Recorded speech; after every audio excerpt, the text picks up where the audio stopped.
தேவனை உண்மையாக யார் நம்புகிறார்களோ அவர்கள் மட்டுமே நீதிமான்கள்.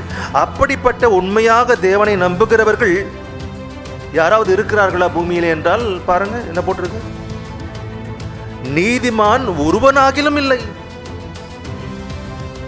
தேவனை இப்படியாக நம்புகிறவர்கள் ஒருவனாகிலும் இல்லையா?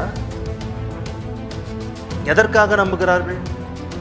தங்களுடைய சுய இச்சைகளுக்கு ஏற்றவாறு நம்பிக்கை. உணர்வுள்ளவன், புத்தி உள்ளவன், பைபிள் என்ற அந்த உணர்வு உள்ளவன், பைபிள் என்ற அறிவு உள்ளவன் இல்லையாம். பைபிள் என்ற அறிவு இருந்தால் தானே சபைகளிலே பைபிளை போதிக்க முடியும், சபையிலே தேவனுடைய வசனத்தை கொடுக்க முடியும்.